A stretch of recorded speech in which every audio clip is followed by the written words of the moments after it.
Hello everyone، أنا سلمى ودي الحلقة الثامنة من حلقات I love English. الحلقات اللي فاتت أخدنا الفاولز كلها الصوت بتاعها، وأخدنا كمان letter Y وقلنا ازاي هو يكون vowels وخدنا صوته، والنهاردة هناخد حرف جديد اللي هو letter C. يلا بينا نبدأ.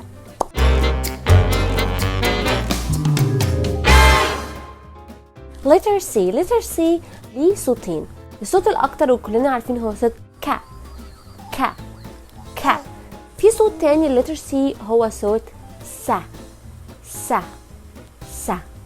الحالة الأولى لletter C.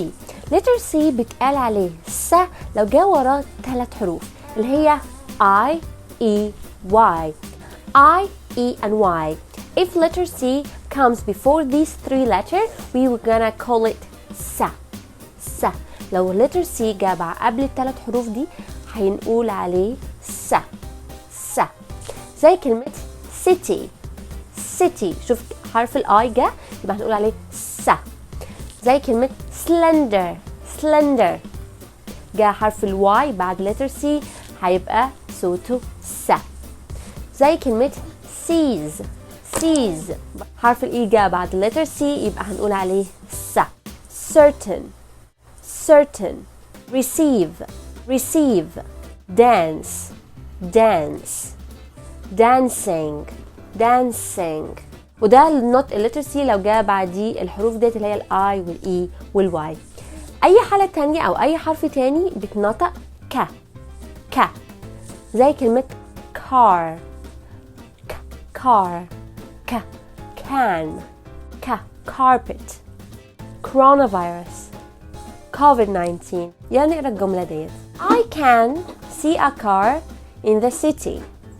I can see a car in the city. يبقى الحروف اللي جت فيها letter C عندنا can و car و city. can و car بتنطق ك و city بتنطق س. في طبعا استثناءات exceptions. في كلمات فيها exceptions ومش بتمشي على القواعد دي، زي كلمة soccer soccer. كلمة soccer هنا في حرف ال C بعديه حرف ال E بس بتنطق ك مش بتنطق س. muscle muscle برضو تتنطق س مع ان بعديها مش الحروف اللي هي الاي والاي او الواي. طول ما هنقرا كتير وهنسمع كتير هنعرف النطق الكلام ده س ولا ك. بس طبعا الحاجات اللي مش بتمشي على القواعد لازم نقرا لها كتير ونشوفها كتير عشان نعرف ننطقها ازاي. لو جاء كي كي جنب بعض وسي سي جنب بعض وسي كي جنب بعض كل دول بيتنطقوا مع بعض ك. زي كلمة clock clock. شوف السي في الاول جت ك والسي كي في الاخر برضو ك. rock flock sock back sack. cat can pack a bat. cat can pack a bat.